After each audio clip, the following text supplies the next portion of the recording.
Today's video, I'm going to be going over the AnsToy AKM47 and the Yagee AK47 Shark Gel Blaster. I'm going to be seeing which one you should get. This blaster was actually my first blaster I've ever had, and Yagee partnered up with me to bring you guys some videos, so here's one of the videos we're going over now. The Yagee Shark is a little bit newer than the AKM47, but the thing is, will it be better? I guess we'll have to find out. So we're going to start off with going over the AKM47, and then we're going to get into the Yagee Shark. Let's get right into unboxing the AKM47 and see what we got. Okay, here we got the AnsToy AKM47. Let's start off by opening this up. We have, it looks like 10,000 rounds of orange ammo, 10,000 rounds of blue ammo, a 700 round hopper, battery charger, a feed neck, a pair of protective eyewear, a hopper cap, a battery, and then of course we got the blaster itself, and under that we have the instruction manual. The box claims 180 feet per second, but we're really going to be testing that out later. So starting off to get this blaster assembled, what we could do is we could take the hopper feed neck and slide it right onto the front of the blaster.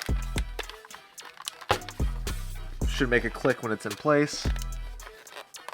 There we go. Then what we can do is we can take the hopper, screw that right on just like that. Then we have the battery compartment door right here. Lift that lid up, and then you got the battery compartment, which you can take the battery, plug it right in, close this door up, cover right back on just like that. And there we go. And then you got the on and off switch on the back of the blaster. When it's towards the front, it's on. When it's towards the back, it's off. Clearly this battery is not all the way charged as it's common packaging, so before we get to the accuracy and FPS test, I'm going to get that battery charged up. But other than that, I think this is a really cool design. There is a ton of different options that you can get for color designs, but I wanted something different that I didn't have before, so I ended up picking this color design. As you can see, it kind of looks like a mini AK, but it's much shrunken down, and that stock is definitely not proportional to the rest of the body. Neither is the barrel. But we have a cool little trigger right there. We have the on and off switch, like I said, on the bottom of the blaster. It is a really comfortable design, and it's basically a pistol-sized blaster. I have used this in quite a few gel blaster wars before, and honestly, I did not do that bad during them. So for now, I'm going to take the battery out of this blaster so I can get that charged up. But anyways, it's a pretty cool blaster, and coming with 20,000 rounds of ammo, I think that's a pretty good deal. But anyways, let's get into the Yagee Shark blaster and see what we got with that one. Okay, now we got the Yagee Shark. Let's open this side up. Here we got a box, which has most of the stuff in it. Here we got the 700 round hopper. We got a pair of protective eyewear. We have, looks like 7,000 to 8,000 rounds of greenish ammo. We have the battery and the battery charger. Then we have the instruction manual right here. Then it looks like we got a few different accessories that I did not know came with this. It looks like a rubber guard to put on the front of the blaster, a little laser, another, is that a flashlight? And then we got a green tip to put on the front of the blaster. So as you can see, we have, it looks like a flashlight here, a laser here, and then we have this thing which must slip on over the blaster. I did not get this stuff in the other Yagee Shark blasters that I unboxed. So anyways, what we could do is we could take the Yagee Shark out itself now. Here we go. Right here we have the stock to the blaster. I'm gonna have to cut this. Stock to the blaster. Then right here we have the hopper feed neck, and of course we have the Yagee green gel blaster itself. I really love the look of this green blaster. Man, this thing looks sweet. So what we can do to get this thing assembled is slide the stock on just like that. This thing must go around the front like this. Okay, and there we have this front guard all set onto the blaster. It is a little chunky, I will say that, but what now you can do is you could take this laser, I think that's what this one is. No, this one's a flashlight. You can stick this right onto the side, or at least you should be able to, just like that. And then you can take the laser. Let's try it out. Not all too bright, but what we can do with this is shove this right into those little holes. There we go, and the blaster is pretty much all set. I'm gonna move this one forward just a tiny bit, but yeah, we got the blaster pretty much all set up, except the hopper, which you have to slide onto the top here. So push it forward until you hear a click, just like that. Then you can take the hopper, make sure you take the hopper cap off first. Then you could screw it right into the blaster. And here we go, we have this blaster all set up, except for the battery, which you put into this compartment down here, just like the AKM47, but instead this one goes right through the bottom. Battery right into here.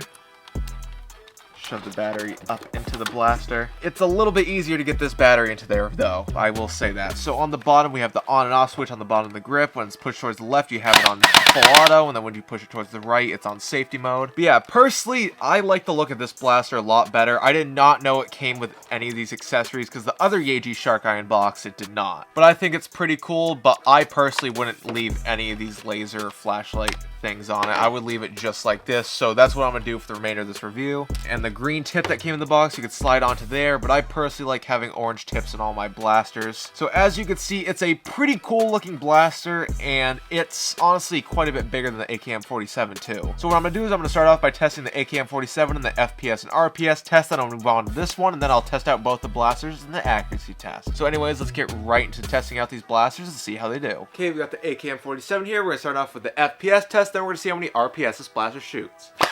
Shot 1, 108. Shot 2, 99.9. Shot 3, 97.5. Shot 4, 98.4. And shot 5, 103.5. Very low FPS coming from this blaster. I would have thought it would have done a lot more considering it said 180 feet per second on the box. But it was the same many RPS it shoots.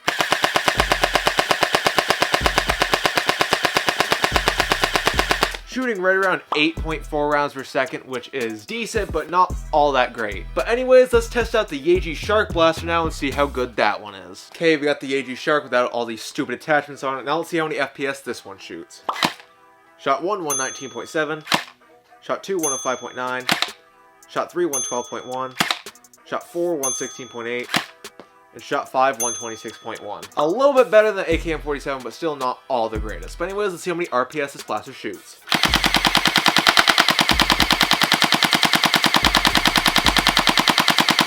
Shooting right around 9.8 rounds per second, which is quite a bit higher than the regular AnsToy AKM47. But anyways, let's get into the accuracy test with the AKM47, then I'll test this one out. Okay, I got the AKM47 here. Let's see how far this blaster shoots.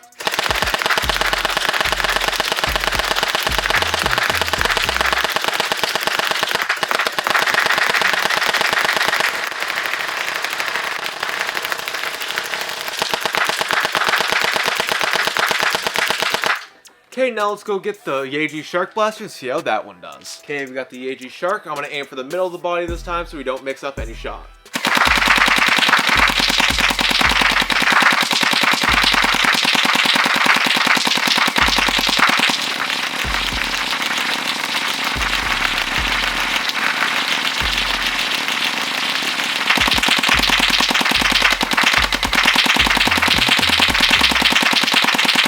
Let's go assess both the results of each of these gel blasters. As you can see, the AKM47, in my opinion, had quite a bit better grouping than the regular Yagee Shark Blaster. Sure, there is a big grouping, but I also shot off a lot more shots with the Yagee Shark Blaster. But just looking at it, they're both decently even. It's just like the slightest bit difference that the AKM47 has a tiny bit better grouping, but the AK Shark Blaster still is pretty good. But anyways, let's get back to this so I can reveal my final opinions on which one I think's better. So in my opinion, I think they're each good at their own things. Like this one has accuracy while this one has FPS and RPS. But obviously, I think you know which one I'd rather pick. I'd much rather have the Yagee Shark Blaster out of either of these two. Personally, I think they're both really cool and they both are just great beginner blasters or just fun blasters to have, because I plan on using 4 of these to do a 2v2 with my friends. It might have already came out, but I don't know yet. And personally, I love the looks of this one a lot better more than this one, because I feel like this one has like a more realistic feel, even though it's not supposed to be that way. But you have the right to feel your own. If you want to get either of these blasters, I'll have them both linked down in the description. I want to thank Yagee for sending me out this blaster to help